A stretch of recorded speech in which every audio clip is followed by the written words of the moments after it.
ಜನಮೆಚ್ಚಿದ ಶಿಕ್ಷಕ. ಈ ರಾಜ್ಯದಲ್ಲೊಂದು ಗುಡಿಸಲು ಶಾಲೆ ಅಂತ ಬರ್ದೆ ಅದನ್ನು.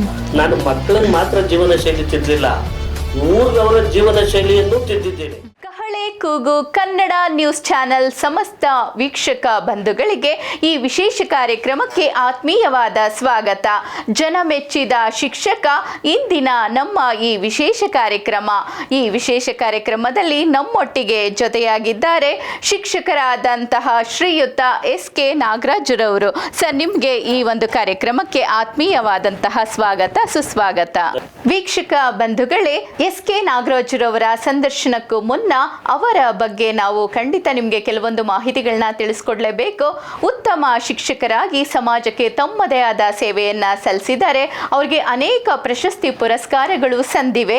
ಕೆಂಗಲ್ ಹನುಮಂತಯ್ಯ ಪ್ರಶಸ್ತಿ, ರಾಜ್ಯ ಮಟ್ಟದ ಉತ್ತಮ ಶಿಕ್ಷಕ ಪ್ರಶಸ್ತಿ, ಕನ್ನಡ ರಾಜ್ಯೋತ್ಸವ ಪ್ರಶಸ್ತಿ, ಶೃಂಗೇರಿ ಶಾರದಾ ಪೀಠದಿಂದ ಉತ್ತಮ ಶಿಕ್ಷಕ ಪ್ರಶಸ್ತಿ, ಹಾಗೆಯೇ ವಾಸನ್ ಐ ಕೇರ್ ಮತ್ತು ಮಲ್ಬಾರ್ ಗೋಲ್ಡ್ನಿಂದ ಉತ್ತಮ ಶಿಕ್ಷಕ ಪ್ರಶಸ್ತಿ ಕೂಡ ಲಭಿಸಿದೆ.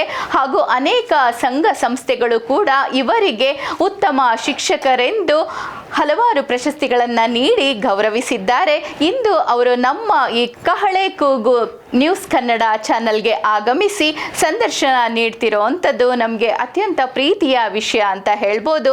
ಸರ್ ಅವರಿಗೆ ಮತ್ತೊಮ್ಮೆ ಸ್ವಾಗತವನ್ನು ಕೋರ್ತಾ ಮೊದಲನೇ ಪ್ರಶ್ನೆಯನ್ನು ಸರಿಗೆ ಕೇಳುವಂಥದ್ದು. ಸರ್, ಜನ ಮೆಚ್ಚಿದ ಶಿಕ್ಷಕ ಅಂತ ಹೆಸರನ್ನು ಪಡೆಯೋದು ಅಷ್ಟು ಸುಲಭದ ಮಾತಲ್ಲ ಅಲ್ವಾ ಸರ್? ಅದೇನು ಮಾಮೂಲಿ ಎಲ್ಲ ಒಂದು ಶಿಕ್ಷಕರ ಥರನೇ ಇವರು ಇರ್ತಾರೆ ಅಂತ ಜನ ಭಾವಿಸೋ ಸಹಜ. ನಿಮ್ಮ ಒಂದು ವಿಶೇಷವಾಗಿ ಜನವನ್ನು ನೀವು ಸೆಳೆದಿರುವಂತಹ ಕಾರಣ ಏನು ಅಂತ ಹೇಳ್ತೀರಾ ಸರ್? ಪ್ರಪ್ರಥಮವಾಗಿ 1990ರಲ್ಲಿ ಈ ಕೊಟಗೆರೆ ತಾಲೂಕಿನ ಹೊಸಳ್ಳಿ ಅನ್ನೋ ಒಂದು ಪುಟ್ಟ ಶಾಲೆಗೆ ನಾನು ಮಧುಗಿರಿ ತಾಲೂಕಿನಿಂದ ವರ್ಗಾವಣೆಯಾಗಿ ಬಂದಾಗ ಒಂದೇ ಒಂದು ಹೆಂಚಿನ ಕೊಠಡಿ ಇತ್ತು. ಅಲ್ಲೊಬ್ರು ಸರೋಜಮ್ಮ ಅಂತ ಟೀಚರ್ ಇದ್ರು. ನಾನು ಅಡಿಷನಲ್ ಆಗಿ ಅಲ್ಲಿ ಹೋದಾಗ ಇನ್ನೊಂದು ಕೊಠಡಿ ನಮಗೆ ಬೇಕಾಗಿತ್ತು. ಇಲಾಖೆಯನ್ನು ಕೇಳಿಕೊಂಡಾಗ ಯಾರು ಸ್ಪಂದಿಸ್ಲಿಲ್ಲ. ಜೆಡ್ಪಿನವ್ರು ಇರ್ಬೋದು, MLAಗಳು ಇರ್ಬೋದು, ಯಾರು ಸ್ಪಂದಿಸ್ತಾ ಇದ್ದಾಗ ಊರಿನವರ ಸಹಕಾರದಿಂದ ಒಂದು ಗುಡಿಸಲನ್ನ ಹಾಕೊಂಡ್ವಿ. ಅವತ್ತು ಈ ರಾಜ್ಯದ ಮುಖ್ಯಮಂತ್ರಿಗಳು ಹೆಸರಾಂತ SM ಕೃಷ್ಣರವರು, ಅವರು ಬೆಂಗಳೂರನ್ನ ನಾನು ಹೈಟೆಕ್ ಮಾಡ್ತೀನಿ ಅಂತ ಹೇಳ್ತಿದ್ರು. ಆ ಪದಗಳು ಎಲ್ಲ ಪೇಪರ್ಗಳಲ್ಲಿ, ನ್ಯೂಸ್ಗಳಲ್ಲಿ ಬರ್ತಾ ಇತ್ತು. ಆವಾಗ ನಾನೇ ಒಂದು ಒಕ್ಕಣೆ ಬರೆದು ಸ್ಥಳೀಯ ಪತ್ರಿಕೆ ಆಗಿರ್ತಕ್ಕಂಥ ಪ್ರಜಾಪ್ರಗತಿಗೆ ಹೈಟೆಕ್ ರಾಜ್ಯದಲ್ಲೊಂದು ಗುಡಿಸಲು ಶಾಲೆ ಅಂತ ಬರ್ದೆ ಅದನ್ನು. ಬರ್ದಾಗ ಇಲ್ಲಿದ್ದಂಥ BEOಗಳೆಲ್ಲ ಬಂದು, ಏನಪ್ಪ ನೀನು ಇಲಾಖೆನಲ್ಲಿ ಇದ್ಕೊಂಡು ಈ ರೀತಿ ಮಾಡ್ತೀಯ ಅಂತ. ಇಲ್ಲ, ನಾನು ಇಲಾಖೆನ ಅಪ್ರೋಚ್ ಮಾಡಿದ್ದೀನಿ, ನಮಗೆ ಅವಕಾಶ ಸಿಗಲಿಲ್ಲ ಅಂತ ಹೇಳಿದೆ. ತದನಂತರ ಆ ಸಹಕಾರದಿಂದಲೇ ಆ ಊರಿನಲ್ಲಿ ಜನಗಳನ್ನು ಮನವೊಲಿಸ್ಕೊಂಡು SSA ಬಂತು, ಕಟ್ಟಡಗಳು, ಹೈಟೆಕ್ ಆಗಿರ್ತಕ್ಕಂಥ ಒಂದು ಶೌಚಾಲಯ, ಕುಡಿಯೋ ನೀರಿನ ವ್ಯವಸ್ಥೆ, ಎಜುಸ್ಯಾಟು, ಕಂಪ್ಯೂಟರ್ ವ್ಯವಸ್ಥೆ, ಇದನ್ನೆಲ್ಲ ಮಾಡಿ ಒಂದು ಕುಗ್ರಾಮದಲ್ಲಿರ್ತಕ್ಕಂಥ ಗಡಿ ಪ್ರದೇಶ, ಕೊಟಗೆರೆ ತಾಲೂಕಿನ ಗಡಿ ಭಾಗದಲ್ಲಿರ್ತಕ್ಕಂಥ ಒಂದು ಹೊಸಳ್ಳಿ ಅನ್ನೋ ಶಾಲೆಯಲ್ಲಿ, ಅದೊಂದು ಪುಟ್ಟ ಶಾಲೆಯಲ್ಲಿ ಇಷ್ಟೆಲ್ಲ ವ್ಯವಸ್ಥೆಗಳನ್ನು ಮಾಡೋದ್ರ ಜೊತೆಗೆ ಔಷಧಿ ಸಸ್ಯಗಳನ್ನು ನಾವು ಬೆಳೆಸಿ ಅವುಗಳಿಗೆ ಫಲಕಗಳನ್ನು ಹಾಕಿದ್ದೀವಿ. ಇದನ್ನೆಲ್ಲ ನೋಡಿ ವಿಯೆಟ್ನಾಂ ಟೀಮು, ಹೊರದೇಶದವರು ನಮ್ಮ ಶಾಲೆಯನ್ನು ವೀಕ್ಷಣೆ ಮಾಡಿದ್ದಾರೆ. ಅಮೇರಿಕ ಟೀಮು ನಮ್ಮ ಶಾಲೆಗೆ ಬಂದಿದೆ. ಜೊತೆಗೆ ಉತ್ತಮ SDMC ಅಂತ ಹೇಳ್ಬಿಟ್ಟು 2010ರಲ್ಲೇ ನಮ್ಮ ಶಾಲೆಗೆ ಪ್ರಶಸ್ತಿ ಬಂದಿದೆ. ಪೊಲ್ಯೂಷನಲ್ ಕಂಟ್ರೋಲ್ ಬೋರ್ಡ್ ತುಮಕೂರಿನವರಿಂದ ಹಳದಿ ಶಾಲೆ, ಹಸಿರು ಶಾಲೆ ಅಂತ ಹೇಳ್ಬಿಟ್ಟು ಒಂದು ಪ್ರಶಸ್ತಿ ಕೊಡ್ತಾರೆ, ಅದು ನಮ್ಮ ಶಾಲೆಗೆ ಬಂದಿದೆ. NBA ನಿರ್ಮಲ ಭಾರತ ಅಭಿಯಾನ ಅಂತ ಹೇಳ್ಬಿಟ್ಟು ಏಕೈಕ ನಮ್ಮ ಶಾಲೆಗೆ, ಜಿಲ್ಲೆಗೆ ಏಕೈಕ ಶಾಲೆ, ನಮಗೆ ಜಿಲ್ಲಾ ಪ್ರಶಸ್ತಿ ಬಂದಿದೆ. 2002-3ರಲ್ಲಿ ಭಾರತ ಸರ್ಕಾರ ಕೊಟ್ಟಂಥ ಸ್ವಚ್ಛ ಭಾರತ ಪುರಸ್ಕಾರ ಶಾಲೆ, ಅದು ನಮ್ಮ ಶಾಲೆಗೆ ಸಂದರ್ತಕ್ಕಂಥದ್ದು. ಜೊತೆಗೆ ಎಲ್ಲ ಹಂತದಲ್ಲಿ ನಮ್ಮ LPSನಿಂದ ಹೈಸ್ಕೂಲ್ಗೆ ಹೋಗಲಿ, ಮಕ್ಕಳು ಕಾಲೇಜ್ಗೆ ಹೋಗಲಿ, ಅಲ್ಲೆಲ್ಲರೂ ಕೂಡ ಉತ್ತಮ ರೀತಿಯಲ್ಲಿ ಉನ್ನತ ಶ್ರೇಣಿಯಲ್ಲಿ ಆಯ್ಕೆ ಆಗಿರ್ತಕ್ಕಂಥದ್ದು, ಅಂದರೆ ಉತ್ತೀರ್ಣರಾಗಿರ್ತಕ್ಕಂಥದ್ದು. ಇದನ್ನೆಲ್ಲ ನೋಡಿದಾಗ ನಮಗೆ ಜನಮೆಚ್ಚಿದ ಶಿಕ್ಷಕನ ಇಲಾಖೆ ತಾನಾಗಿ ಗುರುಸಿಕೊಟ್ಟಿದ್ದು. ನಾನು ಅರ್ಜಿ ಹಾಕ್ಕೊಂಡು ಯಾರಿಗೂ ನೀವು ಜನಮೆಚ್ಚಿದ ಶಿಕ್ಷಕ ಕೊಡಿ ಅಂತ ಹೋಗಿದ್ದಲ್ಲ. ಹಾಗಾಗಿ ನೀವು ಪೂರ್ವದಲ್ಲಿ ಹೇಳಿದಂಥ ಆ ಎಲ್ಲ ಪ್ರಶಸ್ತಿಗಳು 2011ರಲ್ಲಿ ನನಗೆ ರಾಜ್ಯ ಮಟ್ಟದ ಅತ್ಯುತ್ತಮ ಶಿಕ್ಷಕ ಪ್ರಶಸ್ತಿ ಬಂತು. ಅದನ್ನು ಹುಬ್ಳಿನಲ್ಲಿ ಆಗಿನ ಮುಖ್ಯಮಂತ್ರಿಗಳಾಗಿರ್ತಕ್ಕಂಥ ಸನ್ಮಾನ್ಯ ಸದಾನಂದ ಗೌಡರು ಪ್ರದಾನ ಮಾಡಿದ್ರು. ಇಷ್ಟು ನನಗೆ ಜನಮೆಚ್ಚಿದ ಶಿಕ್ಷಕ ಅಂತ ಬರಲಿಕ್ಕೆ ಆಗಿರ್ತಕ್ಕಂಥ ಸಾಧನೆಗಳು ಅಂತ ಹೇಳಲಿಕ್ಕೆ ಇಷ್ಟಪಡ್ತೀನಿ. ಖಂಡಿತ ಸರ್. SK ನಾಗರಾಜ್ ಸರ್, ಮತ್ತೆ ನಿಮಗೆ ಕೆಲವೊಂದು ಪ್ರಶ್ನೆಗಳನ್ನ ಕೇಳೋದಾದ್ರೆ, ನೀವು ಮೂಲತಃ ಒಂದು ಕುಗ್ರಾಮದಿಂದ ಬಂದವರು, ಏನು ಕೊಳಾಲ ಹೋಬಳಿಯ ಸಿಂಗ್ಲಿಪುರ ಗ್ರಾಮದವರು. ನೀವು ಕೃಷಿಕ ಪ್ರವೃತ್ತಿ ಕೂಡ, ಕೃಷಿಕ ವೃತ್ತಿಯಲ್ಲಿ ಕೂಡ ನೀವಿದ್ದೀರಿ. ಸೊ ಈ ಒಂದು ಬೇಸಾಯಗಾರನಾಗಿ ನಿಮ್ಮ ಒಂದು ಸ್ವಂತ ಅನುಭವವನ್ನು ಹಂಚ್ಕೊಳ್ತೀರಾ ಸರ್? ಹೌದು, ಬೇಸಾಯಗಾರ ಅವತ್ತು ಏನಾಗಿತ್ತು ಅಂದರೆ, ಇವತ್ತು ಏನು ನಮಗೆ ಒಂದು 7 ಎಕರೆ ಬರಡು ಭೂಮಿ ಇತ್ತು ನಮ್ಮ ತಂದೆಯವ್ರದ್ದು, ಅವತ್ತು ಅಷ್ಟೇ ಇತ್ತು, ವಂಶಸ್ಥರಿಂದ ಬಂದದ್ದು. ಅವತ್ತು 1.5 ಮೂಟೆ ಬೆಳೆಯೋರು, ಅದು 6 ತಿಂಗಳಿಗೆ ಮಾತ್ರ ಸಾಕಾಗ್ತಿತ್ತು. ನಾವು ಆ ಉಳ್ಳಿ ಗಿಡ ಕೀಳೋದಿರ್ಬೋದು, ಪೈರು ಹಾಕೋದಿರ್ಬೋದು, ಆ ಕುಂಟೆ ಹೊಡೆಯೋದಿರ್ಬೋದು, ಇದನ್ನೆಲ್ಲ ಮಾಡಿ ಮಾಡಿ ಸಾಕಾಗಿ ಕೊನೆಗೆ ನೀನು ಏನೇನ ಮಾಡಿ ಒಂದು ಉದ್ಯೋಗನ ಇಡ್ಕೊಳಪ್ಪ ಅಂತ ಹೇಳ್ಬಿಟ್ಟು ನಮ್ಮ ತಾಯಿ ಅನಕ್ಷರಸ್ಥರಾದರೂ ಕೂಡ, ಯಾರೋ ಒಬ್ನು ಪುರಾಣ ಹೇಳಕ್ ಬರ್ತಾನೆ ಅಂದ್ರು ಕೂಡ ಅವ್ರಿಗೆ ನನ್ನ ಮಗನಿಗೆ ಸರ್ಕಾರದ ಉಪ್ಪು ತಿನ್ನಂಗ್ ಮಾಡಪ್ಪ ಅಂತ ಕೈ ಮುಗಿಯೋರು. ಒಂದು ಬಸಣ್ಣ ಒಳಗಡೆ ಬಂತು ಅಂದ್ರೆ ಅದು ಒಂದು ತೆಪ್ಪೆ ಇತ್ತು ಅಥವಾ ಗಂಜು ಇತ್ತು ಅಂದ್ರೆ ಅದನ್ನ ತಗೊಂಡು ಅಡೆಗೆ ಇಟ್ಕೊಳ್ಳೋರು. ನನ್ನ ಮಗನಿಗೆ ಒಂದು ಸರ್ಕಾರದ ಉಪ್ಪು ತಿನ್ನೋ ಕಳ್ಸಪ್ಪ, ನನ್ ಈ ಬವಣೆನ ಹೋಗ್ಲಾಡ್ಸಪ್ಪ ಅಂತ. ಅದನ್ನೆಲ್ಲ ಕೇಳ್ತಾ ಕೇಳ್ತಾ ನಾನು ಇಲ್ಲ, ಒಳ್ಳೆ ವಿದ್ಯಾಭ್ಯಾಸನ ನಾನು ಮಾಡಬೇಕು ಅಂತ ಹೇಳ್ಬಿಟ್ಟು, ನಾನು ಪ್ರಾಥಮಿಕದಿಂದಲೂ ಮುಂಚೂಣಿನಲ್ಲಿದ್ದಂಥವನು. ಹಂಗಾಗಿ ನಾನು ಚೆನ್ನಾಗಿ ಓದಿ ಈ ಶಿಕ್ಷಕ ವೃತ್ತಿಯನ್ನು ನಾನು ಆಯ್ಕೆ ಮಾಡ್ಕೊಂಡಿದ್ದೆ. ಮತ್ತೊಂದು ಹೆಮ್ಮೆಯ ವಿಚಾರವನ್ನ ಕೇಳ್ಪಟ್ವಿ ಸರ್. ಏನು ಹೊಸಳ್ಳಿ ಗ್ರಾಮದ ಶಾಲೆ ಎಲ್ಲ ಖಾಸಗಿ ಶಾಲೆಯನ್ನ ಮೀರಿಸುವಂತ ಲೆವೆಲ್ಗೆ ಬೆಳೆದಿದೆ. ಅದು ತುಂಬಾನೇ ಜನಮಾನಸಕ್ಕೆ ಒಂಥರ, ಜನರು ತಮ್ಮ ಮನಸ್ಸಿನಲ್ಲಿ ಇಷ್ಟೊಂದು ಅದ್ಭುತವಾದ ಶಾಲೆ ನಮ್ಮ ಕೊರಟಗೆರೆಯಲ್ಲಿ ಇದೆಯಾ ಅಂತ ಮಾತಾಡ್ಕೊಳ್ಳೋ ಲೆವೆಲ್ಗೆ ನಿಮ್ಮ ಶಾಲೆ ಇದೆ ಅಂದ್ರೆ, ಇದು ಒಂದು ರೀತಿ ನಮ್ಮ ವೀಕ್ಷಕರಿಗೆ ಒಂದು ವಿಶೇಷವಾದಂತಹ ಒಂದು ಸಂದರ್ಭ ಅಂತ ಹೇಳ್ಬೋದು. ಸೊ ಈ ಬಗೆಗೆ ಏನು ಹೇಳ್ತೀರಿ ಸರ್? ಒಬ್ಬ ಶಿಕ್ಷಕ ಹೋಮ್ವರ್ಕನ್ನು ತಿದ್ದತಕ್ಕಂಥವನು, ಅಥವಾ ಏನು ಬೆಳಿಗ್ಗೆ 10:00 ಸ್ಟಾರ್ಟ್ ಆಗುತ್ತೆ ಅಥವಾ 4:00 ಕ್ಲೋಸ್ ಆಗುತ್ತೆ, ಆ ಟೈಮಿಂಗ್ಸನ್ನು ಮಾತ್ರ ಇಟ್ಕೊಂಡು ಇದ್ರೆ ಆಗ್ಲವು. ಮಕ್ಕಳನ್ನು ತಿದ್ದಂತ ಆಗಬೇಕು. ವೈಯಕ್ತಿಕವಾಗಿ, ಸಾಮಾಜಿಕವಾಗಿ, ಶೈಕ್ಷಣಿಕವಾಗಿ, ಮೂಲಭೂತವಾಗಿ ಹಳ್ಳಿನಲ್ಲಿರ್ತಕ್ಕಂಥ ಜನಗಳನ್ನು ತಿದ್ದೋ ಕೆಲಸನ ಮೊದಲು ನಾವು ಶಿಕ್ಷಕರು ಮಾಡಬೇಕಾಗತ್ತೆ. ಯಾಕೆಂದರೆ ಸರ್ಕಾರಿ ಶಾಲೆಗೆ ಬರ್ತಕ್ಕಂಥ ಮಕ್ಕಳಿಗೆ ಒಂದು ಶುಭ್ರವಾದ ಬಟ್ಟೆ ಹಾಕೊಂಡು ಬರೋ ಅಂಥದ್ದು ಕಲ್ಚರ್ ಕಡಿಮೆ ಇರುತ್ತೆ, ಅಥವಾ ತಲೆ ಬಾಚ್ಕೊಂಡು ಬರ್ತಕ್ಕಂಥದ್ದು ಕಡಿಮೆ ಇರುತ್ತೆ. ವಾರಕ್ಕೆ ಶನಿವಾರ ಮಾಡೋರು ಶನಿವಾರ ಸ್ನಾನ ಮಾಡ್ತಾರೆ, ಸೋಮವಾರ ಮಾಡೋರು ಸೋಮವಾರನೇ ಸ್ನಾನ ಮಾಡೋದು, ಹೀಗಿರುತ್ತೆ. ಅವ್ರಿಗೆಲ್ಲ ತಿಳುವಳಿಕೆನ ಹೇಳ್ಕೊಟ್ಟು, ಎಲ್ಲಿ ಶುಭ್ರವಾದ ದೇಹ ಇರುತ್ತೆ ಅಲ್ಲಿ ಶುಭ್ರವಾದ ಮನಸ್ಸಿರುತ್ತೆ, ಅಥವಾ ಮೇಷ್ಟ್ರು ಹೇಳ್ಕೊಟ್ಟಿದ್ದು ನಿಮಗೆ ಗೊತ್ತಾಗುತ್ತೆ ಅನ್ನೋದನ್ನು ನಾವು ಮೂಲತಃ ಸ್ವಲ್ಪನೇ ಅವ್ರಿಗೆ ಹೇಳ್ತಾ ಅವರಲ್ಲಿ ಮೊದಲು ಜನಗಳನ್ನು ಬದಲಾವಣೆ ಮಾಡಿ, ಇದು ಸರ್ಕಾರಿ ಶಾಲೆ ಅಲ್ಲ, ನಮ್ಮ ಶಾಲೆ, ನಮ್ಮೂರ ಶಾಲೆ, ಈ ಮೇಷ್ಟ್ರು ನಮ್ಮವರು, ಈ ಮಕ್ಕಳು ನಮ್ಮವರು, ಈ ಮಕ್ಕಳ ಭವಿಷ್ಯ ಈ ಮೇಷ್ಟ್ರ ಕೈಯಲ್ಲಿದೆ. ಹಾಗಾಗಿ ಶಿಕ್ಷಕರಿಗೆ ನಾವು ಸಂಪೂರ್ಣವಾಗಿ ಸಹಕಾರವನ್ನು ಕೊಡಬೇಕು ಅನ್ನೋದನ್ನ ನಾವು ಬೆಳೆಸ್ಕೋಬೇಕು. ಅದು ಬೆಳೆದ ನಂತರ ಮಕ್ಕಳು ನೀವು ಹೇಳಿದ್ದನ್ನು ಕೇಳ್ತಾರೆ. ಇವಾಗ ನೋಡಿ, ನಮ್ಮಲ್ಲಿ ನಾನು ಹೋದಾಗ್ಲಿಂದ 26 ವರ್ಷ ಒಬ್ಬ ಹುಡುಗ ಪಟಾಕಿ ಹೊಡೆಯಲ್ಲ. ಮೊದಲನೇ ಸಾರಿ ನಾನು ಹೋದಾಗ ದೀಪಾವಳಿಗೆ ಪಟಾಕಿ ಏನೇನು ತಂದಿದ್ದೀರಿ ಎಲ್ಲ ತಗೊಬರಪ್ಪ ಅಂತ ಹೇಳ್ಬಿಟ್ಟು ಒಂದು ಡಬ್ಬದಲ್ಲಿ ನೀರು ಇಟ್ಬಿಟ್ಟು ಅದ್ರೊಳಗೆ ಹಾಕಿಸ್ದೆ. ಅಲ್ಲಿಗೆ ಅದನ್ನ ಮರ್ತು ಬಿಟ್ರು. ಚಾಕ್ಲೇಟ್ ತಗೊಬರೋರು ಈ ಬರ್ತ್ಡೇಗೆ ಎಲ್ಲರೂ ದಿನ ಒಬ್ಬೊಬ್ಬ ಚಾಕ್ಲೇಟ್ ತಗೊಬಂದ್ರೆ ಮಕ್ಳಿಗೆ ಅದೇ ಅಭ್ಯಾಸ ಆಗುತ್ತೆ ಅಂತ ಹೇಳ್ಬಿಟ್ಟು, ಚಾಕ್ಲೇಟ್ ಕೊಡಬೇಡಿ ನೀವು, ಬಿಸ್ಕೆಟ್ ಕೊಡಿ, ಒಳ್ಳೆ ಆಹಾರ ಅಂತ ಹೇಳಿದೆ. ಆ ಪ್ಲಾಸ್ಟಿಕ್ಕು, ಆ ಚಾಕ್ಲೇಟ್ ಮೇಲೆ ಇರ್ತಕ್ಕಂಥ ಪ್ಲಾಸ್ಟಿಕ್ಕು ವೇಸ್ಟ್ ಆಗೋದು ಬೇಡ, ಅಂದರೆ ಡಸ್ಟ್ಬಿನ್ ಅದೆಲ್ಲ ಬಳಸೋದು ಬೇಡ ಅಂದ್ಬಿಟ್ಟು, ಈ ರೀತಿ ನಮ್ಮದೇ ಆಗಿರ್ತಕ್ಕಂಥ ವಿಶೇಷವಾದ ಕಾರ್ಯಕ್ರಮನ ಯಾವಾಗ ನಮ್ಮ ತಲೆಯಲ್ಲಿ ಯೋಚನೆ ಮಾಡ್ತೀವಿ, ಇನ್ನೋವೇಟಿವ್ ಅಂತ ಏನು ಕರಿತೀವಿ ನಾವು, ಆ ಇನ್ನೋವೇಟಿವ್ ಇಲ್ಲದೆ ಇದ್ದಾಗ ಮಾಮೂಲಿ ಶಿಕ್ಷಕರಾಗಿ ನಾವು ಸುಮ್ಮನಾಗಬೇಕಾಗತ್ತೆ. ಈ ನಿಟ್ಟಲ್ಲಿ ಯೋಚನೆ ಮಾಡಿದಾಗ ಸಮಾಜದಲ್ಲಿ ನಮಗೂ ಗೌರವ ಬರುತ್ತೆ. ನಾನೇನು ಎಕ್ಸ್ಟ್ರಾವಾಗಿ ಅಲ್ಲಿ ಕೆಲಸ ಮಾಡಬೇಕಾಗಿಲ್ಲ, ಇರೋ ಅವಧಿಯನ್ನು ಸದ್ಬಳಕೆ ಮಾಡ್ಕೊಳ್ತಕ್ಕಂಥದ್ದು ನಮ್ಮ ಶಿಕ್ಷಕ ಪ್ರವೃತ್ತಿ ಆಗಬೇಕು. ಸುಮಾರು ಜನ ಆ ರೀತಿ ಎಲ್ಲ ಮಾಡ್ತಾ ಇದ್ದಾರೆ. ಹಾಗಾಗಿನೇ ಇವತ್ತು ಎಲ್ಲರೂ ಕೂಡ ಸರ್ಕಾರಿ ಶಾಲೆಯ ಕಡೆಗೆ ಮುಖ ಮಾಡೋ ರೀತಿ ಆಗಿದೆ ಅಂತ ಹೇಳಲಿಕ್ಕೆ ಇಷ್ಟಪಡ್ತೀನಿ. ಸರ್, ಖಂಡಿತ ನೀವು ಆ ಶಾಲೆಯ ಬಗ್ಗೆ ಇಷ್ಟೊಂದು ಪ್ರೀತಿಪೂರ್ವಕ ನುಡಿಗಳನ್ನಾಡ್ತಿದ್ದೀರಿ. ವಿದ್ಯಾರ್ಥಿಗಳು ಮತ್ತು ಆ ಶಾಲೆಯ ಸಮಸ್ತ ಬೆಳವಣಿಗೆಗೆ ನಿಮ್ಮ ಒಂದು ಮೋಟಿವೇಶನಲ್ ಸ್ಪೀಚ್ ಆಗಿರ್ಬೋದು, ಮೋಟಿವೇಶನಲ್ ನಡೆ ಆಗಿರ್ಬೋದು ಕಾರಣ ಆಗುತ್ತೆ ಅಂತ ಭಾವಿಸ್ತೇನೆ. ನಮ್ಮ ವೀಕ್ಷಕರಿಗೆ ನಿಮ್ಮ ಶಾಲೆಯ ಒಂದು ವಿಡಿಯೋ ತುಣುಕನ್ನು ತೋರಿಸೋಣ್ವೆ ಅಲ್ವಾ ಸರ್? ಖಂಡಿತ.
ಈ ವಿಡಿಯೋವನ್ನ ನೋಡ್ತಾ ಇದ್ರೆ ಎಲ್ಲ ಶಾಲೆಯಲ್ಲೂ ಈ ರೀತಿಯ ಉತ್ತಮ ಪರಿಸರ ನಿರ್ಮಾಣ ಆದ್ರೆ ಮಕ್ಕಳ ಒಂದು ಓದಿಗೆ ಅಥವಾ ಪೋಷಕರು ತಮ್ಮ ಮಕ್ಕಳನ್ನ ಸರ್ಕಾರಿ ಶಾಲೆಗಳಿಗೆ ಸೇರಿಸ್ಲಿಕ್ಕೆ ಒಂದು ಒಳ್ಳೆ ಇನ್ಸ್ಪಿರೇಷನ್ ಆಗುತ್ತೆ ಅಂತ ಭಾವಿಸ್ಬೋದು ಸರ್. ನೀವೇನು ಹೇಳ್ತೀರಿ ಸರ್ ಇದ್ರ ಬಗ್ಗೆ? ಯಾಕೆಂದ್ರೆ ಒಂದು ಹಸಿರು ಶಾಲೆ ಆಗಿರ್ಬೇಕು. ಯಾಕೆ ಮರಗಿಡಗಳನ್ನ ಶಾಲೆನಲ್ಲಿ ಬೆಳೆಸ್ಬೇಕು ಅಂತಂದ್ರೆ ನಾವು ಬಿಡ್ತಕ್ಕಂತ ಇಂಗಾಲದ ಡೈಆಕ್ಸೈಡ್ ಇದೆಯಲ್ಲ ಅದನ್ನ ಅಬ್ಸರ್ವ್ ಮಾಡ್ಬೇಕು. ಗಿಡಗಳು ಜಾಸ್ತಿ ಜನ ಇರ್ತೀವಿ ಅಲ್ಲಿ, ಮಕ್ಳು ಇರ್ತೀವಿ, ಶಿಕ್ಷಕರು ಇರ್ತೀವಿ, ಅಡಿಗೆ ಮಾಡೋರು ಇರ್ತಾರೆ, ಜನಸಂಪರ್ಕ ಇರುತ್ತೆ. ಹೀಗಾಗಿ ಸಸ್ಯಗಳನ್ನ ಹೆಚ್ಚಾಗಿ ಬೆಳೆಸ್ರಪ್ಪ. ಹಸಿರು ಅಷ್ಟೇ ಅಲ್ಲ, ಜೊತೆಗೆ ನಮ್ಗೆ ಅಡುಗೆಗೆ ಮಧ್ಯಾಹ್ನದ ಉಪಹಾರಕ್ಕೆ ಬೇಕಾಗಿರ್ತಕ್ಕಂಥ ಕಾಯಿ ಪಲ್ಯಗಳನ್ನ ಅಲ್ಲೇ ಬೆಳಿತಿದ್ದೀವಿ ನಾವು, ತರಕಾರಿಗಳನ್ನ ಅಲ್ಲೇ ಬೆಳಿತಿದ್ದೀವಿ. ನಮ್ಮಲ್ಲಿ ಪಪ್ಪಾಯಿ ಇದೆ, ಬಾಳೆಹಣ್ಣಿದೆ, ಕರ್ಬೇವಿದೆ, ನುಗ್ಗೆ 3-4 ನುಗ್ಗೆ ಮರ ಇದೆ, ನೋಡ್ತಾ ಇದ್ದೀರಿ ನೀವು. ಸುತ್ತಲೂ ಎಲ್ಲ ಸಸ್ಯಗಳ ಹೆಸರುಗಳನ್ನ ಹಾಕಿದ್ದೀವಿ. ಅವುಗಳಿಂದ ಆಗ್ತಕ್ಕಂಥ ಅನುಕೂಲಗಳನ್ನು ಬೋರ್ಡ್ ಮೇಲೆ ನಾವು ಬರ್ದಿದ್ದೀವಿ. ಇದು ಮಕ್ಕಳನ್ನ ಎಲ್ಲೋ ಒಂದ್ ಕಡೆ ಆಕರ್ಷಣೆ ಮಾಡುತ್ತೆ. ಖುಷಿ ಒಳಗೆ ಸ್ಕೂಲಿಗೆ ಬರ್ತಾರೆ. ಹಂಗಾಗಿ ಪರಿಸರದ ಮಧ್ಯೆ ಏನ್ ಕಿಂಡರ್ ಗಾರ್ಡನ್ ಇತ್ತು, ಆ ಪರಿಸರದ ಮಧ್ಯೆ ಮಕ್ಕಳು ಕಲೀಲಿಕ್ಕೆ ಬಹಳ ಇಷ್ಟಪಡ್ತಾರೆ. ನಾವು ಒಳಗೆ ಹೇಳ್ಕೊಡೋ ಪಾಠನ ಹೊರಗಡೆ ಕೂರಿಸಿ ಹೇಳಿ ನೀವು, ಆ ನಕ್ಷತ್ರಗಳು, ಆ ಅಗಲತ್ ನಮಗೆ ನಕ್ಷತ್ರ ಕಾಣದೇ ಇರ್ಬೋದು, ಆ ಪಕ್ಷಿಗಳು ಇರ್ಬೋದು, ಆ ಪಕ್ಷಿಗಳ ಇಂಚರ ನೋಡಿ. ಬೇಸಿಗೆನಲ್ಲಿ ನಾವು ಬಿಸಿ ಊಟ ಹಾಕ್ಬೇಕಾದಾಗ ಒಡೆದಿರೋ ಮಡಕೆನ ತರಿಸ್ಬಿಟ್ಟು ನಾನು ಭೂಮಿ ಒಳಗೆ ಮುಣಿಸ್ಬಿಟ್ಟು ನೀರನ್ನು ಹಾಕಿಸ್ತಿದ್ದೆ. ಪಕ್ಷಿಗಳು ನನಗೆ ಗೊತ್ತಿಲ್ಲದೆ ಅಷ್ಟು ಪಕ್ಷಿಗಳು ಬಂದ್ಬಿಡ್ತಿತ್ತು, ಬಣ್ಣದ ಪಕ್ಷಿಗಳು. ಆ ಮಕ್ಕಳು ಸರ್ ನಮ್ಮೂರಾಗ ನಾವು ಇವು ನೋಡೇ ಇಲ್ಲ ಸರ್, ಇಲ್ಲಿ ನೀವು ನೀರಿಟ್ಟಾಗ ಬಂದಿದೆ ಅಂತ ಹೇಳಿ. ಆಮೇಲೆ ಪ್ರತಿದಿನ ಪಕ್ಷಿಗಳಿಗೆ ಒಂದು ಪಾಲನ್ನ ನಾವು ಆ ಟಾಯ್ಲೆಟ್ ರೂಮ್ ಮೇಲೆ ಒಂದು ಬಾಕ್ಸ್ ಇಟ್ಬಿಟ್ಟು ಅಲ್ಲಿ ಹಾಕ್ತಿದ್ವಿ ಪ್ರತಿದಿನ, ಇಷ್ಟು ವರ್ಷಗಳ ಕಾಲನು.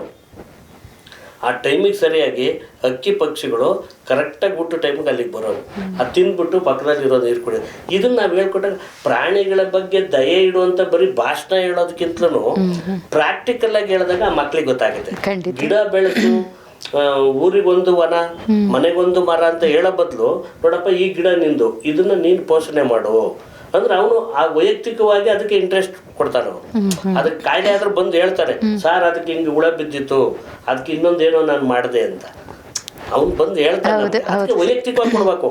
ಮಾಸಾಗಿ ಇದನ್ನೆಲ್ಲ ಎಲ್ಲಾರು ನೋಡ್ಕೊಂಡ್ರು, 1ನೇ ಕ್ಲಾಸರು 2ನೇ ಕ್ಲಾಸರು ನೋಡ್ಕೊಂಡ್ರು ಅನ್ನೋದಕ್ಕಿಂತಲೂ ಈ ಗಿಡ ನಿಂದು, ಈ ಗಿಡ ನಿಂದು, ಈ ಗಿಡ ನಿಂದು ಅಂತ ವೈಯಕ್ತಿಕವಾಗಿ ಮಕ್ಕಳುಗಳಿಗೆ ನಾವು ಅವಕಾಶ ಕೊಟ್ಟಾಗ ವೈಯಕ್ತಿಕ ಸ್ವಚ್ಛತೆ, ಪರಿಸರದ ಸ್ವಚ್ಛತೆ, ಆಮೇಲೆ ಅವ್ರು ಆಗ್ತಕ್ಕಂಥ ಉಡುಪು, ಇದೆಲ್ಲದನ್ನು ಬದಲಾವಣೆ ಆದಾಗ ತಂತಾನೆ ತನ್ನ ಮೆದುಳು ಶಾರ್ಪ್ ಆಗುತ್ತೆ ಮಕ್ಕಳಲ್ಲಿ.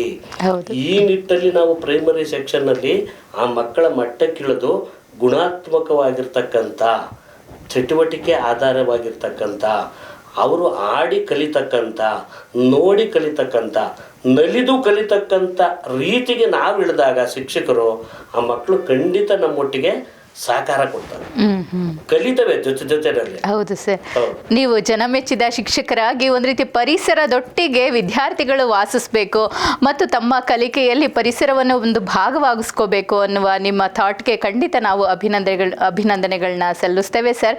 ಹಾಗೇನೆ ಇನ್ನು ಮುಂದಿನ ಹಂತಕ್ಕೆ ಹೋಗೋದಾದ್ರೆ ಸರ್, ನಿಮ್ಮ ಈ ಒಂದು ಬೆಳವಣಿಗೆ, ನಿಮ್ಮ ಶಾಲೆಯ ಈ ಒಂದು ಇಷ್ಟರ ಮಟ್ಟಿಗೆ ಪ್ರಗತಿಪರವಾಗಿ ಮುಂದುವರೆದಿದೆ ಅನ್ನೋದ್ರ ಬಗ್ಗೆ ಸರ್ಕಾರದ ಅಧಿಕಾರಿಗಳಾಗಿರ್ಬೋದು ಅಥವಾ ಪೋಷಕರಿಂದ ಆಗಿರ್ಬೋದು ಅಥವಾ ನಿಮ್ಮ ಶಾಲೆಯ ಬೇರೆ ಪಕ್ಕದ ಊರಿನ ಶಾಲೆಯ ಶಿಕ್ಷಕರಾಗಿರ್ಬೋದು ಏನು ಅಭಿಪ್ರಾಯಗಳನ್ನ ವ್ಯಕ್ತಪಡಿಸ್ತಾರೆ ಸರ್? ತುಂಬಾ ಖುಷಿಯಾಗಿ ಹೇಳ್ಕೊಳ್ತಾರಾ ಇಷ್ಟು ಅದ್ಭುತವಾದ ಶಾಲೆ ಅಂತ? ಖಂಡಿತ ಹೇಳ್ಕೊಂತಾರೆ. ಊರಿನವರೆಲ್ಲರೂ ನೀವು ಬಂದ ಮೇಲೆ ಈ ಶಾಲೆನ ಇಷ್ಟು ಅದ್ಭುತವಾಗಿ ಮಾಡಿದ್ದೀರಿ ಸರ್ ಅಂತ ಹೇಳ್ಬಿಟ್ಟು ಬಹಳ ಖುಷಿ ಪಡ್ತಾರೆ.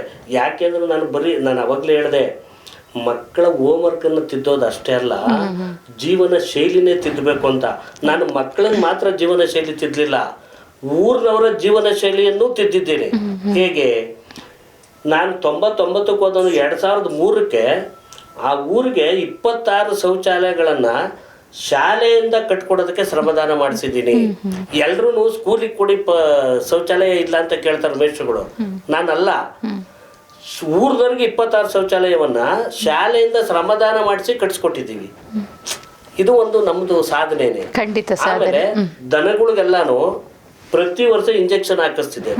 ಇಲ್ಲಿ ಬಂದು ಕೊಡಗೇರಿನಲ್ಲಿ ಇರ್ತಕ್ಕಂಥ ಪಶು ವೈದ್ಯರಿಗೆ ಲೆಟರ್ ಕೊಡ್ತಿದ್ದೆ, ಅವ್ರು ಬಂದು ಶನಿವಾರದ ದಿನ ದನಗಳಿಗೆ ಇಂಜೆಕ್ಷನ್ ಹಾಕ್ಸೋದು. ಆಮೇಲೆ ಪ್ರಾತ್ಯಕ್ಷಿಕೆ ತೋರಿಸ್ತಕ್ಕಂಥದ್ದು, ಅರಣ್ಯವನ್ನ ಹೇಗೆ ಉಳಿಸ್ಬೇಕು, ಬೆಂಕಿ ಬಿದ್ದರೆ ಹೇಗೆ ಆರಿಸ್ಬೇಕು, ಇವೆಲ್ಲ ಪ್ರತ್ಯಕ್ಷ ಸಾಕ್ಷಿಗಳನ್ನ ತೋರಿಸಿದ್ದೀನಿ ಅಲ್ಲಿ ಊರಿನವರಿಗೆ. ಒಂದು ಬಸವೇಶ್ವರ ದೇವಸ್ಥಾನ ಪಾಳು ಬಿದ್ದಿತ್ತು, ಅದೇ ಪಕ್ಕದ ಹಳ್ಳಿ ದೊಡ್ಡಪಾಲನಹಳ್ಳಿಯಲ್ಲಿ ಇರ್ತಕ್ಕಂಥ ರಾಮದೇವರಲ್ಲಿ ತಳಿರು ತೋರಣ ಕಟ್ಟಿ ಶಿವರಾತ್ರಿ ಹಬ್ಬದ ದಿನ ಊರಿನವರೆಲ್ಲ ಆರತಿ ಮಾಡಿ ಕುಣಿದು ಕುಪ್ಪಳಿಸ್ತಾ ಇದ್ರು. ರಾತ್ರಿ 2 ಗಂಟೆನಲ್ಲಿ ಹೊಸಳ್ಳಿನಲ್ಲಿ ನಾನು ಭಾಷಣ ಮಾಡಿದ್ದೀನಿ. ನಿಮ್ಮೂರು ಬಸವೇಶ್ವರ ದೇವಸ್ಥಾನಕ್ಕೆ ಯಜ್ಞಗಳು ಬಿದ್ದಿದೆ, ಇದು ಆಳು ಮಂಟಪ ಆಗಿದೆ, ಇದನ್ನ ಯಾಕೆ ನೀವು ಜೀರ್ಣೋದ್ಧಾರ ಮಾಡಬಾರ್ದು ಅಂತ. ಅವಾಗ ಅಲ್ಲಿ ಗಂಗಪ್ಪ ಅನ್ನೋರ ಮಗ ಚಿಕ್ಕಣ್ಣ ಬೆಂಗಳೂರಿನಲ್ಲಿ ಎಲೆಕ್ಟ್ರಿಕ್ ಗುತ್ತಿಗೆದಾರಿದ್ರು, ಸ್ಥಿತಿವಂತರು. ಅವರು ಮುಂದೆ ಬಿದ್ದು 23 ಲಕ್ಷದ ದೇವಸ್ಥಾನ ಆಯಿತು. ಯಾಕಾಯಿತು?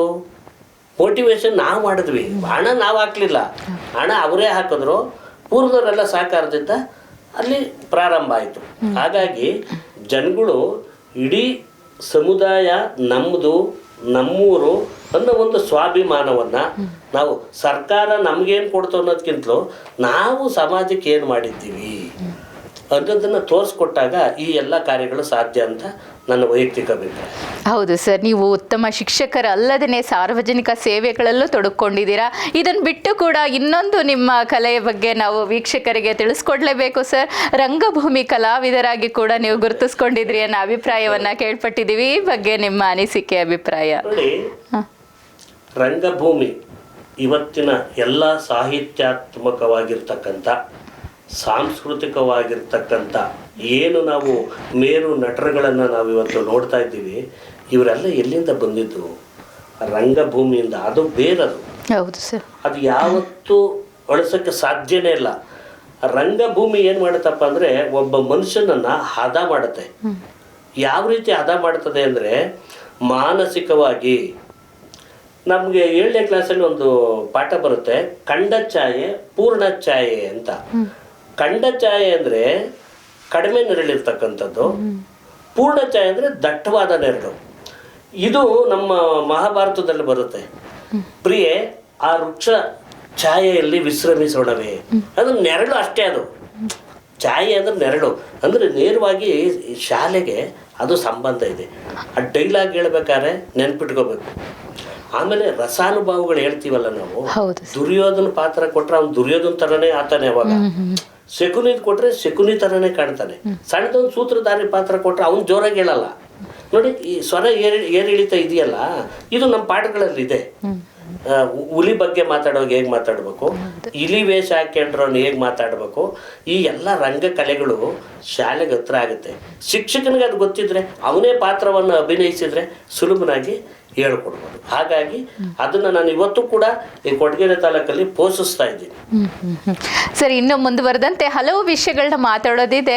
ಆದರೆ ಈ ಸಾಹಿತ್ಯ ಸೇವೆಗೂ ಸಂಬಂಧಪಟ್ಟಂತೆ ಆ ವಿಷಯವನ್ನು ನಮ್ಮ ವೀಕ್ಷಕರಿಗೆ ತಿಳಿಸ್ಕೊಡ್ಲೇಬೇಕು ಸರ್. ಕೊರಟಗೆರೆ ತಾಲೂಕಿನ ಏನು ಕನ್ನಡ ಸಾಹಿತ್ಯ ಪರಿಷತ್ತಿನ ಅಧ್ಯಕ್ಷರಾಗಿ ಕೂಡ ನೀವು ನಿಮ್ಮದೇ ಆದ ಸೇವೆಯನ್ನು ಸಲ್ಲಿಸಿದ್ದೀರಿ. ಅದ್ರ ಬಗ್ಗೆ ನಮ್ಮ ವೀಕ್ಷಕರಿಗೆ ತಿಳಿಸ್ಕೊಡ್ತೀರಾ ಸರ್? ಹೌದು. ಒಂದು ಅವಧಿಗೆ ಸೋಮು ಭಾಸ್ಕರಾಚಾರ್ಯ ಅವರು ಜಿಲ್ಲಾ ಕನ್ನಡ ಸಾಹಿತ್ಯ ಪರಿಷತ್ತಿನ ಅಧ್ಯಕ್ಷರಿದ್ದಾಗ ನನ್ನನ್ನು ಈ ತಾಲೂಕಿಗೆ ಅಧ್ಯಕ್ಷರನ್ನಾಗಿ ನೇಮಕ ಮಾಡಿದ್ರು. ಅವಾಗ ಸುವರ್ಣಮುಖಿ ಅಂತಕ್ಕಂಥ ಒಂದು ಪುಸ್ತಕವನ್ನು ನಾವು ಹೊರತಂದ್ವಿ. ಅದಾದಮೇಲೆ ಅನೇಕ ಸಾಹಿತಿಗಳು, ನಮ್ಮ ಸ್ಥಳೀಯವಾಗಿರ್ತಕ್ಕಂಥ ಸಾಹಿತಿಗಳು ಬರೆದಂಥ ಪುಸ್ತಕಗಳನ್ನು ಬಿಡುಗಡೆ ಕಾರ್ಯಕ್ರಮ ಇರ್ಬೋದು, ಅದರ ಪ್ರಚಾರ ಇರ್ಬೋದು.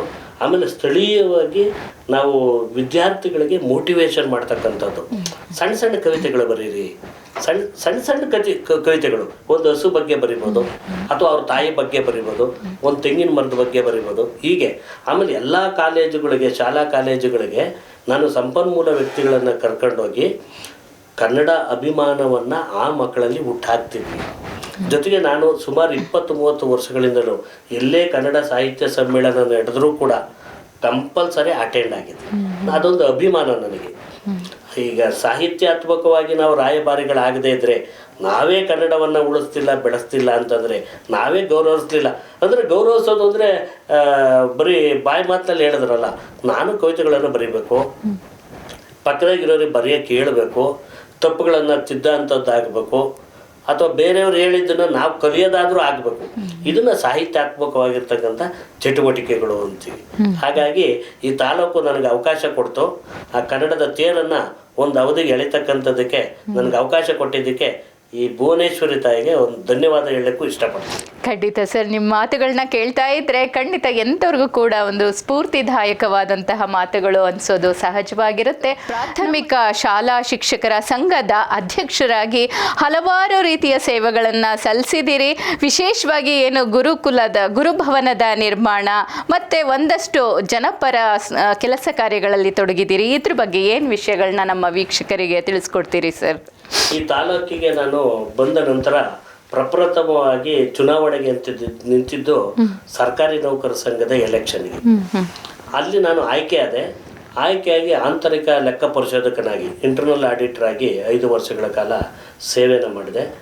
ಇದನ್ನು ಗುರುತಿಸಿ ತಾಲೂಕಿನ ಶಿಕ್ಷಕ ಮಿತ್ರರು ಮತ್ತು ಶಿಕ್ಷಕರ ಸಂಘದ ಚುನಾವಣೆ ಬಂದಾಗ ನಿಂತಾಗ ಗೆಲ್ಲಿಸಿದ್ರು. ಅಧ್ಯಕ್ಷ ಸ್ಥಾನವನ್ನು ಅಲಂಕರಿಸಿದೆ. ಅಧ್ಯಕ್ಷ ಸ್ಥಾನವನ್ನು ಅಲಂಕರಿಸಿದಾಗ ಗುರುಭವನ ಸೊರಗಿತ್ತು, ಅರ್ಧಬರ್ಧಾಗಿತ್ತು.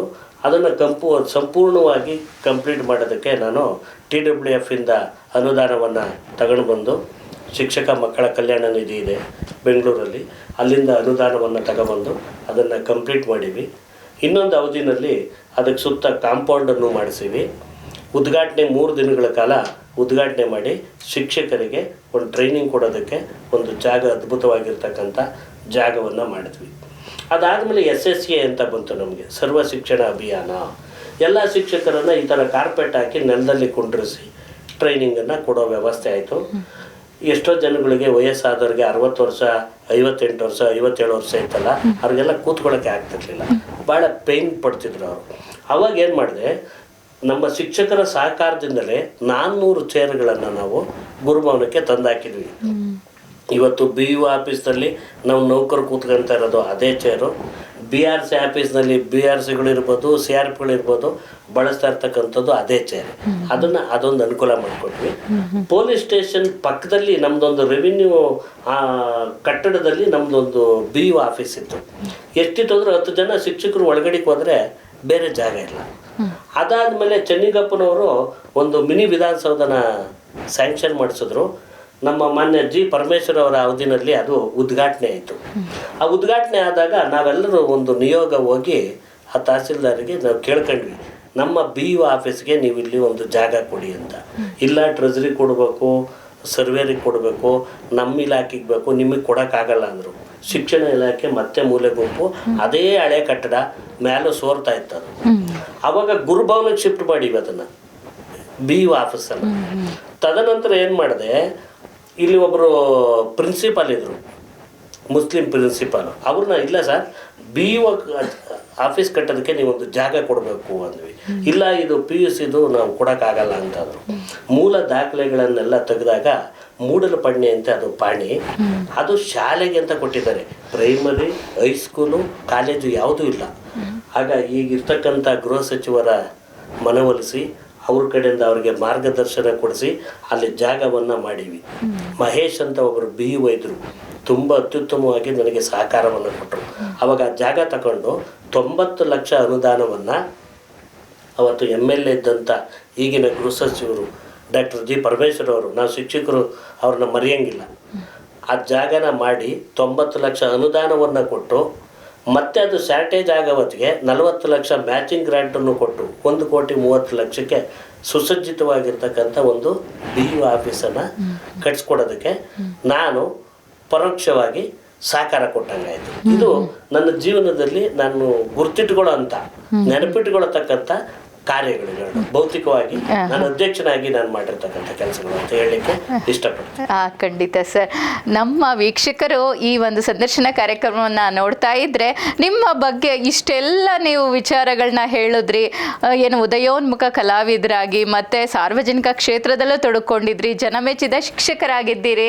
ವೀಕ್ಷಕರು ಅನ್ಕೋಬೋದು ಇವರು ಇನ್ನ ಏನೇನೆಲ್ಲ ಸಾಧನೆ ಮಾಡಿದ್ದಾರೆ, ಕುಟುಂಬದ ಜೊತೆಗೆ ಹೇಗಿರ್ತಾರೆ ಅನ್ನೋದು ಅವ್ರ ಪ್ರಶ್ನೆ ಆಗಿರುತ್ತೆ ಸರ್. ಸೊ ಈಗ ನೀವು ಹೇಳಲೇಬೇಕು, ನಿಮ್ಮ ಕುಟುಂಬದೊಟ್ಟಿಗೆ ಒಡನಾಟ, ಅವರು ನಿಮ್ಮ ಈ ಸಾಮಾಜಿಕ ಕ್ಷೇತ್ರಕ್ಕೆ ಸಂಬಂಧಪಟ್ಟಂತೆ ನಿಮ್ಮ ಜೊತೆ ಹೇಗೆ ಕೈ ಜೋಡಿಸಿ ನಿಲ್ತಾರೆ ಹೇಳ್ತೀರಾ ಸರ್?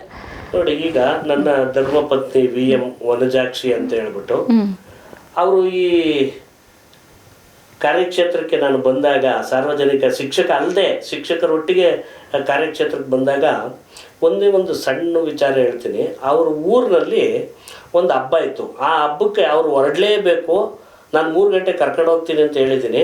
ಅವತ್ತು ಶಿಕ್ಷಕರದ್ದು ಟ್ರೈನಿಂಗ್ ನಡೀತಾ ಇದೆ, ಊಟದ ವ್ಯವಸ್ಥೆ ಸರಿ ಇಲ್ಲ ಅಂತ ಹೇಳ್ಬಿಟ್ಟು ನನಗೆಲ್ಲ ಫೋನ್ ಮಾಡಿ ಹೇಳ್ತಾವ್ರೆ. ನಾನು ಅಲ್ಲೋಗಿ ವೀಕ್ಷಣೆ ಮಾಡಬೇಕು. ಆದರೂ ಕೂಡ ಅವರನ್ನು ಸಹಿಸ್ಕೊಂಡು ಅವ್ರಿಗೆ ಕಷ್ಟ ಸುಖನ ಅರ್ಥ ಮಾಡಿಸಿ ತದನಂತರ ಇಲ್ಲೂ ಸರಿ ಮಾಡಿ ಆಮೇಲೆ ಅವ್ರನ್ನ ಊರಿಗೆ ಕರ್ಕೊಂಡು ಹೋಗೋಂಥ ವ್ಯವಸ್ಥೆ ಮಾಡಿದೆ. ಕ್ರಮೇಣ ಇದು ಅವ್ರಿಗೆ ಗೊತ್ತಾಯಿತು, ಸಾರ್ವಜನಿಕವಾಗಿ ಇವರು ನಮ್ಮ ಪತಿಯವರು ಕೆಲಸ ಮಾಡ್ತಾ ಇದ್ದಾಗ ಇದು ವೇಳೆ ಸ್ವಲ್ಪ ಬೇಗ ಆಗುತ್ತೆ. ಆದ್ದರಿಂದ ನಮಗೆ ವೇಳೆ ಕೊಡಕ್ ಆಗದೆ ಇದ್ರು ಕೂಡ ಸಾಮಾಜಿಕವಾಗಿ ಇಷ್ಟು ಕೆಲಸ ಮಾಡ್ತಾರೆ ಅಂತ ಹೇಳ್ಬಿಟ್ಟು ಸಂಪೂರ್ಣವಾಗಿ ಸಹಕಾರನ ಕೊಡ್ತರು. ಹಂಗಾಗಿ ನಾನು ಇಷ್ಟೆಲ್ಲ ಕೆಲಸನ ಮಾಡಕ್ಕಾಯ್ತು. ಒಟ್ಟಿನಲ್ಲಿ ಕುಟುಂಬದ ಪಾತ್ರ ತುಂಬಾ ದೊಡ್ಡದಾಗಿರುತ್ತೆ. ತುಂಬಾ ದೊಡ್ಡದಾಗಿದೆ, ನಮಗೆ ತುಂಬಾ ಸಹಿಸ್ಕೊಂಡಿದ್ದಾರೆ. ಹೌದು ಸರ್. ಮತ್ತೆ ಮುಂದಿನ ಪ್ರಶ್ನೆಗೆ ಮತ್ತು ಕೊನೆಯ ಪ್ರಶ್ನೆಗೆ ಹೋಗೋದಾದ್ರೆ, ಈಗ ಕಲಾವಿದರಾಗಿ ಮತ್ತೆ ಜನಮೆಚ್ಚಿದ ಶಿಕ್ಷಕರಾಗಿ ಹಾಗೆ ಸಾರ್ವಜನಿಕ ಕ್ಷೇತ್ರದಲ್ಲೂ ಕೂಡ ಗುರುತಿಸ್ಕೊಂಡಿದ್ದೀರಿ. ಇನ್ನು ನಿಮ್ಮ ಮುಂದಿನ ನಡೆ ಏನು ಅನ್ನೋದು ನಮ್ಮ ವೀಕ್ಷಕರ ಕುತೂಹಲಕ್ಕೆ ಸಂಬಂಧಪಟ್ಟಂತೆ ಈ ಪ್ರಶ್ನೆ. ಇದ್ರ ಬಗ್ಗೆ ನೀವು ಉತ್ತರಿಸಲೇಬೇಕು ಸರ್, ನಿಮ್ಮ ಮುಂದಿನ ನಡೆ ಏನು ಅಂತ. 2024 ನವೆಂಬರಲ್ಲಿ ರಿಟೈರ್ಡ್ ಆಗಿದ್ದೀನಿ. ಡಿಸೆಂಬರು ಇನ್ನೂ 1 ತಿಂಗಳಲ್ಲಿ ನಾನು ರಾಜಕೀಯವಾಗಲಿ ಅಥವಾ ಸಾಮಾಜಿಕವಾಗಲಿ ಶೈಕ್ಷಣಿಕವಾಗಲಿ ಯಾವ ನಿಟ್ಟಲ್ಲಿ ಓದಬೇಕು, ಯಾವ ಕಡೆಗೆ ವಾಲಬೇಕು ಅಂತಕ್ಕಂಥದ್ದು ನನ್ನ ಯೋಚನೆ ಇನ್ನೂ ಆಗಲಿಲ್ಲ. ಆದರೂ ಶೈಕ್ಷಣಿಕವಾಗಿ ತಾಲೂಕನ್ನು ಅಭಿವೃದ್ಧಿಪಡಿಸೋದಕ್ಕೆ, ಸಾಹಿತ್ಯಾತ್ಮಕವಾಗಿ ಅಭಿವೃದ್ಧಿಪಡಿಸೋದಕ್ಕೆ, ರಂಗಕಲೆಯನ್ನು ಅಭಿವೃದ್ಧಿಪಡಿಸೋದಕ್ಕೆ, ನಮ್ಮಲ್ಲಿ ಇಲ್ಲಿರ್ತಕ್ಕಂಥ ಓಬಡರಾಜು ಇರ್ಬೋದು, ಶ್ರೀನಿವಾಸ್ ಇರ್ಬೋದು, ಪುಟ್ಟಣ್ಣರು ಇರ್ಬೋದು, ನಮ್ಮ KKM ಇರ್ಬೋದು, ಚಿಕ್ಕಪ್ಪ ಇರ್ಬೋದು, ಇವರೆಲ್ಲರೂ ನಾಟಕಗಳನ್ನು ಆಡ್ತಾನೆ ಇರ್ತಾರೆ. ಉದ್ಘಾಟನೆಗೆ ನನ್ನ ಕರಿತಾನೆ ಇರ್ತಾರೆ. ನಾನು ಯಾವಾಗಲೂ ಕೂಡ ನಾನು ಇಲ್ಲ ಅಂತ ಹೇಳಿಲ್ಲ. ಹಾಗಾಗಿ ರಂಗಕಲೆ, ಸಾಹಿತ್ಯ, ಶೈಕ್ಷಣಿಕ ಲೋಕವನ್ನು ನಮ್ಮ ತಾಲೂಕಿನಲ್ಲಿ ಅಭಿವೃದ್ಧಿ ಪಡಿಸೋ ಕಡೆಗೆ ನಾನು ಮೊದಲನೇದಾಗಿ ಆದ್ಯತೆ ಕೊಡಬೇಕು ಅನ್ಕೊಂಡಿದ್ದೀನಿ. ಸರ್, ನಮ್ಮ ತುಮಕೂರಿನ ಹೆಮ್ಮೆಯ ಚಾನಲ್ ಕಹಳೆ ಕೂಗು ನ್ಯೂಸ್ ಕನ್ನಡ, ಈ ಚಾನಲ್ನ ಪರವಾಗಿ ಯಾವುದಾದ್ರೂ ಒಂದಷ್ಟು ಸ್ಫೂರ್ತಿದಾಯಕ ನುಡಿಗಳನ್ನ ಆಡ್ತೀರಾ ಸರ್ ನಮ್ಮ ವೀಕ್ಷಕರಿಗೋಸ್ಕರ? ನೋಡಿ, ಈಗ ನಿಮ್ಮ ಚಾನಲ್ಲು ಒಬ್ಬ ಜನಮೆಚ್ಚಿದ ಶಿಕ್ಷಕನನ್ನು ಕರೆದು ಕೂರಿಸಿ ಜನಗಳಿಗೆ ಮಾಹಿತಿನ ಕೊಟ್ಟಿದ್ದೀನಿ. ಇದೇ ರೀತಿ ಒಬ್ಬ ರೈತನನ್ನು ಕೂರಿಸಿ, ಇವತ್ತು ಏನು ರೈತರು ಯಾಕೆ ನೇಣು ಹಾಕ್ಯಂತಾರಪ್ಪ ಅಂದರೆ ಬುದ್ಧಿ ಕಡಿಮೆ ಇರೋದಕ್ಕೆ ನೇಣು ಹಾಕ್ಯಂತಾರೆ ಅಷ್ಟೇ. ನಾವು ಅಪ್ಪ ಹಾಕಿದ ಆಲ್ದ ಮರ ಅಂತ ಹೇಳ್ಬಿಟ್ಟು ಬರೀ ವ್ಯವಸಾಯನೇ ಮಾಡೋದು ಬೇಡ. ಪರ್ಯಾಯವಾಗಿ ನಾನು ಕೋಳಿ ಸಾಕ್ಬೇಕಾ, ಪರ್ಯಾಯವಾಗಿ ನಾನು ಮೇಕೆ ಸಾಕ್ಬೇಕಾ, ಅಥವಾ ಹೈನುಗಾರಿಕೆ ಮಾಡಬೇಕಾ, ಪಶುಸಂಗೋಪನೆ ಮಾಡಬೇಕಾ, ಆ ನಿಟ್ಟಲ್ಲಿ ಅವನಿಗೂ ಬೆಳಕನ್ನು ಚೆಲ್ಲಿ, ಮತ್ತು ಶೈಕ್ಷಣಿಕವಾಗಿ ನಾನು ಹಿಂದೆನೂ ಹೇಳಿದ್ದೀನಿ, ಶೈಕ್ಷಣಿಕವಾಗಿ ತಾಲೂಕನ್ನು ಅಭಿವೃದ್ಧಿ ಮಾಡೋದ್ರ ಕಡೆಗೆ ನಿಮ್ಮ ಗಮನ ಇತ್ತು ಅಂದರೆ ನಿಜವಾಗಿ ನೀವು ಆ ದೇವರಿಗೆ ಮಾಡಿದ ಸೇವೆ, ಸಮಾಜಕ್ಕಲ್ಲ, ಶೈಕ್ಷಣಿಕವಾಗಿ ತಾಲೂಕನ್ನು ಅಭಿವೃದ್ಧಿ ನೀವು ಮಾಡಿದ್ರೆ ಜನಸೇವೆಯೇ ಜನಾರ್ದನ ಸೇವೆ, ಈಶ ಸೇವೆಯೇ ದೇಶ ಸೇವೆ.